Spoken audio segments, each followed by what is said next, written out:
ታሪካችን የሚጀምረው ዋና ገጸ ባህሪያችን ጆፎንግ ከእጮኛዋ ከዛያንግ ጋር የቅድመ ጋብቻ ፎቶግራፍ በሚነሱበት አስደሳች ትዕይንት ላይ ሲሆን በድንገት የዛያንግ ስልክ ደጋግሞ መጥራት ይጀምራል።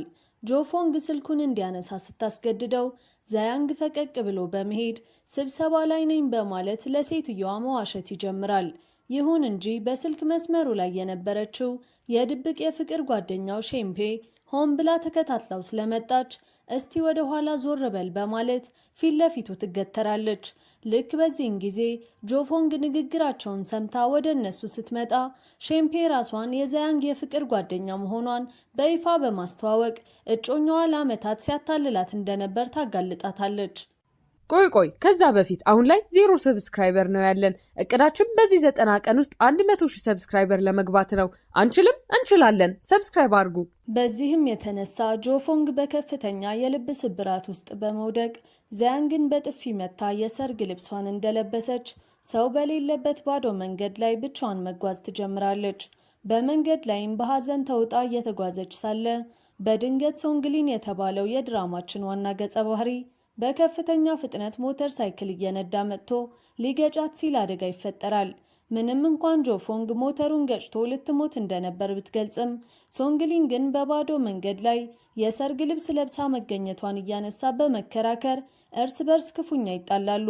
በመጨረሻም የሶንግሊን ሞተር ሳይክል ስለተበላሸ ሁለቱም ተባብረው ሞተሩን እየገፉ ጉዟቸውን ይቀጥላሉ።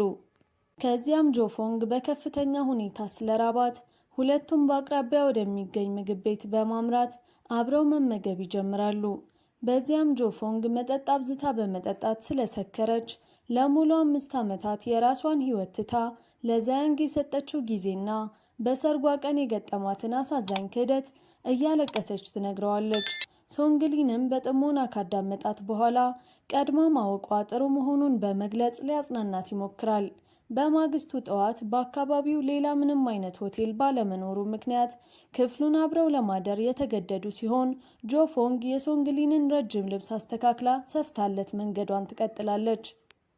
በሚቀጥለው ትዕይንት ጆፎንግ ወደ ካምፓኒዋ ስትመለስ እጅግ አስደንጋጭ ዜና ትሰማለች። የቀድሞ እጮኛዋ ዛያንግ ካምፓኒዋን ከመሸጡም በላይ የሌላ ካምፓኒ ዲዛይኖችን በድብቅ ሰርቆ እንደሸጠ ትገነዘባለች። ይባስ ብሎ ዲዛይኑ የተሰረቀበት ካምፓኒ የሶንግሊን መሆኑን ስታውቅ ክፉኛ ትደነግጣለች። ሶንግሊንም የካምፓኒው ዋና ስራ አስፈጻሚ በመሆኑ ጠበቃው ክስ እንዲመሰረትበት ቢያዘውም ጆፎንግ ግን ጉዳዩን ለማስረዳት ራሷን አሳልፋ ትሰጣለች። ይሁን እንጂ ሶንግሊን እሷን ለመስማት ፈቃደኛ ባለመሆን በፍርድ ቤት እንገናኛለን በማለት ጥሏት ይሄዳል። ይህንንም ተከትሎ ጆፎንግ የካምፓኒዋ ሰራተኞች ደሞዝ ጠይቀው እንደሚለቁባት ብታስብም 3 ታማኝ ሰራተኞቿ ግን በዚህ አስቸጋሪ ጊዜ ጥለዋት እንደማይሄዱ ቃል በመግባት ከጎኗ ይቆማሉ። በዚህም የተነሳ ጆፎንግ አዲስ ተስፋ በማግኘት የተረፉትን ልብሶች በኦንላይን ለመሸጥና አዳዲስ የራሷን ዲዛይኖች ለመስራት በቆራጥነት ትነሳለች። ወዲያውኑም ልብስ መግዛት ለማትፈልግ አንዲት ከባድ ደንበኛዋ አዲስ ዲዛይን አዘጋጅታ በማሳየትና ከጓደኛዋ ቺኪንግ የጌጣጌጥ ዲዛይን ጋር በማዋሃድ የመጀመሪያ ስኬቷን ታስመዘግባለች። በሌላ በኩል የጆፎንግ የቅርብ ጓደኛ የሆነችው ቺኪንግ ዩሊን ከተባለው የሶንግሊን ሰራተኛ ጋር የፍቅር ግንኙነት ትጀምራለች። ይህ በእንዲህ እንዳለ ጆፎንግ ጓደኛዋ ውጭ ሀገር ስትሄድ አደራ የተወችላትን ሲንቲ የተባለ ሕፃን ልጅ ለማየት ወደ ትምህርት ቤት ስትሄድ የሶንግሊን ታናሽ እህት የሆነችው ሶንግሎ ከሲንቲ ጋር ተጣልታ ታገኛለች። በዚህን ጊዜ ጆፎንግ በንዴት የልጅቷ ወላጆች እንዲጠሩ ለመምህርቷ ጥብቅ ትዕዛዝ ስትሰጥ በድንገት ሶንግሊን እዚያ በመድረስ ወላጆቿ በሕይወት እንደሌሉ ሲነግራት ፎንግ በከፍተኛ ሀፍረት ትሸማቀቃለች። ወዲያውኑም ጆፎንግ የተሰማትን ጥልቅ ሐዘን በመግለጽ ይቅርታ የምትጠይቀው ሲሆን በደሴቱ ላይ ሆቴል የከፈለላትን ገንዘብ በመመለስ ከእህቱ ጋር ያለውን ግንኙነት እንዲያስተካክል አጥብቃ ትመክረዋለች።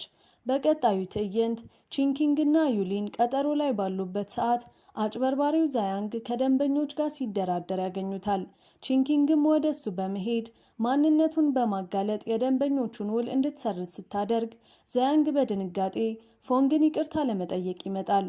ልክ በዚህን ጊዜ ሶንግሊን ደርሶ የጆፎንግን ስልክ ሪከርድ በማድረግ ዛያንግ ዲዛይኖቹን ከሌሎች ካምፓኒዎች ጋር በመሆን እንደሰረቀው እንዲያምን በማድረግ የጆፎንግን ንጽህና ያረጋግጥላታል። ቪዲዮውን እዚህ ድረስ ከተመለከታችሁ ተመችቷችኋል ማለት ነው። ቪዲዮውን ላይክ ቻናሉንም ሰብስክራይብ ማድረግ እንዳይረሳ እንላለን። ወደ ታሪካችን። ይህንንም ተከትሎ የጆፎንግ ስም በመጥራቱ የራሷን አዲስ ብራንድ ለመጀመር ስትወስን ሶንግሊንም መልካም ምኞቱን ይገልጽላታል። በተመሳሳይ ሰዓት ሶንግሊን የጆፎንግን ምክር ተቀብሎ ከእህቱ ጋር ያለውን ግንኙነት ለማስተካከል ቢሞክርም በአጋጠመው አስቸኳይ ስራ ምክንያት ጥሏት በመሄዱ እህቱ በንዴት ከቤት ትወጣለች። ከጥቂት ሰዓታት በኋላ ሶንግሎ ጭፈራ ቤት ውስጥ ሰክራ አንድ ወንድ ሊያጠቃት ሲሞክር ጆፎንግ በድንገት ደርሳ በማዳን ወደ ሆስፒታል ትወስዳታለች። ሶንግሊንም ይህንን ውለታዋን ሲያይ ለጆፎንግ ያለው አክብሮትና ስሜት ይበልጥ እያደገ ይመጣል። በማግስቱ የጆፎንግ እናት ልጇን ከሌላ ሰው ጋር ለማስተዋወቅ የጭፍን ቀጠሮ ታዘጋጅላታለች። ጆፎንግን በግድ ወደ ቦታው ብትሄድም ከመጡት ወንዶች መካከል አንዱንም ልትወደው አልቻለችም። በድንገት ግን የጆፎንግ ስልክ በስፒከር ሰምቶ የነበረው ሶንግሊን ቀጠሮ ቦታው በመገኘት እራሱን በማስተዋወቅ ከሌሎች ሞኞች ጋር ከምትቀመጥ አብረው እንድትበላ ያሳምናል። የጆፎንግ እናትም ሁለቱን አብረው ስታያቸው ትክክለኛውን ሰው ያገኘች መስሏት በከፍተኛ ደስታ ትዋጣለች። ከቀጠሮ በኋላ ጆፎንግ ወደ ሶንግሊን ቤት በመሄድ እህቱን ሶንግሎን ንድፍ እንድትስል በማስተማር ታግባባታለች። በሌላ በኩል ሉና የተባለችውና ሶንግሊንን የምትወደው ታዋቂ ተዋናይት የሁለቱን መቀራረብ ስታይ በቅናት በመቃጠል ጆፎንግን ለማዋረድ ታቅዳለች። በመሆኑም ሉና ጆፎንግን ቀሚስ እንድትሰራላት በማዘዝ ሶንግሊን ፊት ዲዛይኑን በማጣጣል ክፉኛ ታዋርዳታለች። ይሁን እንጂ ሶንግሊን የሉናን ተንኮል በመረዳት ጆፎንግን ይዟት በመውጣት ስሜቷን ለማስተካከል ወደ ሐይቅ ዳርቻ በመውሰድ ዲዛይኖቿን ይበልጥ ማሻሻል እንዳለባት ይመክራታል። በሚቀጥለው ትዕይንት ሶንግሊን ካምፓኒውን ለማስተዋወቅ በማሰብ ታዋቂ ዲዛይነሮች የሚሳተፉበት ትልቅ የፋሽን ውድድር ያዘጋጃል። ጆፎንግም ይህንን አጋጣሚ በመጠቀም ውድድሩን ለመቀላቀል ስታመለክት ሶንግሊን የእሷን አቅም ለማሳደግ በማሰብ ሌሎች ሰራተኞች ወደማይገቡበት ሚስጥራዊ ፋብሪካ ወስዶ የልብስ ጥራትን እንድትማር ያደርጋታል።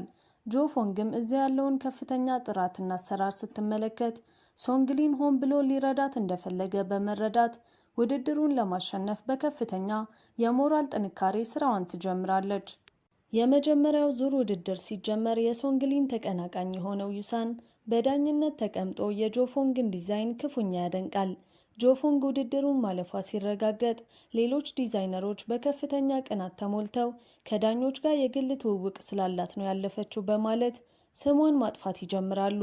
በዚህም የተነሳ ጆፎንግ እውነተኛ አቅም የሌላት መስሏት በሐዘን ስትዋጥ፣ ሶንግሊን ግን በሰዎች ሙገሳ ላይ መኖር እንደሌለባትና ትኩረቷን በስራዋ ላይ ብቻ እንድታደርግ በጥብቅ ይመክራታል። የሶንግሊን ንግግር የጆፎንግን መንፈስ በማደስ በቀጣዩ ዙር ላይ ይበልጥ እንድትጠነክር ያደርጋታል። ሆኖም ለሁለተኛው ዙር የሰራችውን ዲዛይን የምታለብሳት ሞዴል ስትፈልግ ማንም ፈቃደኛ ሳይሆን ይቀራል። ልክ በዚህን ጊዜ ሉና በድንገት በመምጣት የጆፎንግ ሞዴል ለመሆን ፈቃደኛ መሆኗን ትገልጻለች። ምንም እንኳን ጆፎንግ በሉና ውሳኔ ብትጠራጠርም ሉና ግን አዲስ ዲዛይነር በመምረጥ የራሷን ክብር ከፍ ለማድረግ እንደሆነ በማስረዳት ታሳምናታለች። ይህ በእንዲህ እንዳለ ጆፎንግ ከእሳት አደጋ ተከላካዮች የደንብ ልብስ በመነሳት ያዘጋጀችውን አዲስ ቀሚስ ለሉና ስታለብሳት ሉና ቀሚሱ በጣም እንደወደደችው ትገልጻለች። ነገር ግን ይህ ሁሉ የሉና የተንኮል ሴራ አካል ነበር።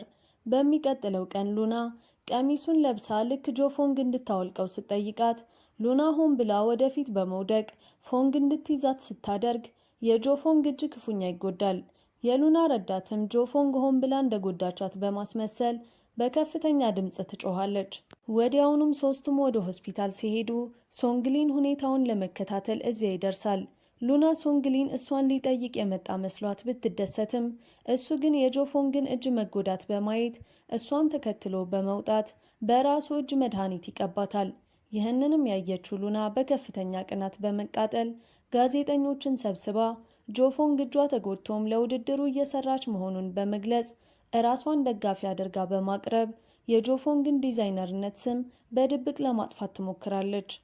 ይህንኑ የሉና ተንኮል ተከትሎ በማግስቱ ምሽት ጆፎንግና ሶንግሊን የፍቅር ግንኙነት እንደጀመሩና በውድድሩ ላይ እንድትሳተፍ እድል ያገኘችውም በዚሁ ምክንያት መሆኑን የሚገልጽ የሐሰት ዜና በማህበራዊ ሚዲያ ይሰራጫል። በዚህ አስጨናቂ ወሬ ምክንያት ጆፎንግ ክፉኛ በመረበሽ ከውድድሩ ራሷን ለማግለል ትወስናለች። ሶንግሊንም ውሳኔዋን ሲሰማ ከጎኗ በመሆን ሊያጽናናት ቢሞክርም ጆፎንግ ግን አእምሮዋን ለማሳረፍና አዳዲስ ክህሎቶችን ለመማር ከጓደኛዋ ቺንኪን ጋር ወደ ሌላ ከተማ ለእረፍት ትሄዳለች። ሶንግሊንም በውሳኔዋ በመስማማት ልብሶችን ቀለም ማቅለም የምትማርበትን መንገድ በጓደኞቹ በኩል ያመቻችላታል። ከጥቂት ቀናት በኋላ ጆፎንግ ርችት እየተመለከተች ሳለ አንድ የድሮ የትምህርት ቤት ጓደኛዋ በድንገት የፍቅር ጥያቄ ሲያቀርብላት እሷ ግን ሶንግሊንን እንደምትወደው በመግለጽ ጥያቄውን ውድቅ ታደርገዋለች። ልክ በዚህን ጊዜ ሶንግሊን ከጀርባዋ በመምጣት አቅፎ በመሳም የፍቅር ስሜቱን ይገልጽላታል። ከዚያም በባህር ዳርቻው ላይ እያወሩ ሲጓዙ ጆፎንግ እንዲያዝላት በምትጠይቀው ጊዜ ሶንግሊን በደስታ በጀርባው አዝሏት እየሳቁ የማይረሳ የፍቅር ጊዜ ያሳልፋሉ። ይሁን እንጂ ወደ ከተማ ሲመለሱ የሶንግሊን ካምፓኒ በጆፎንግ የሐሰት ወሬዎች ምክንያት ገጽታው እየተበላሸ በመምጣቱ ሰራተኞቹ ከእሷ ጋር ያለውን የስራ ውል እንዲያቋርጥ አጥብቀው ይጠይቁታል። በሌላ በኩል ጆፎንግ ችግሩን ራሷ ለመፍታት በመወሰን ወሬውን ያሰራጨችውን ያቺ ቀናተኛ ዲዛይነርን ሄዳ ታገኛታለች። ዲዛይነሯን መጀመሪያ ላይ ብትክድም በመጨረሻ ግን በጆፎንግ ስኬት ቀንታ ይህንን እንዳደረገች በማመን ጥፋቷን ታምናለች። በዚህን ጊዜ ጆፎንግ ከመበቀል ይልቅ የዲዛይነሯን የረጅም ጊዜ ልምድ በማድነቅ ሁለቱ ቢዋሃዱ ትልቅ ደረጃ መድረስ እንደሚችሉ በማስረዳት አብረው እንዲሰሩ ትጠይቃታለች። ዲዛይነሯን በጆፎንግ ብስለት በመደነቅ ጥያቄዋን የምትቀበል ሲሆን ዛያንግ የጆፎንግ የኢሜይል የይለፍ ቃል በመስበር ዲዛይኖቿን እየሰረቀ ይሸጥ እንደነበር ሚስጥሩን ታወጣለች። ይህንንም ስትሰማ ጆፎንግ ክፉኛ በመደንገጥ ወዲያውኑ የኢሜይል የይለፍ ቃሏን በመቀየር ዛያንግን ለፖሊስ አሳልፋ ትሰጠዋለች። ከዚያም ወደ ስራዋ በመመለስ አንዲት ትልቅ ደንበኛዋን አሳምና አዲስ ፕሮጀክት በመቀበል በደስታ ወደ ቤቷ ታመራለች። በዚያች ሌሊት ግን ከባድ ዝናብ እየዘነበ ሳለ ሶንግሊን በቴሌቪዥን ዜና ላይ የጆፎንግን መኪና ታርጋ ቁጥር የያዘ የጭነት መኪና አደጋ መድረሱን ሲሰማ በከፍተኛ ድንጋጤ እየሮጠ ወደ ስፍራው ይሄዳል። እዚያም ሲደርስ ጆፎንግ በሰላም ቆማ ሲያያት በኃይል አቅፎ ስሜቱን መቆጣጠር ያቅተዋል።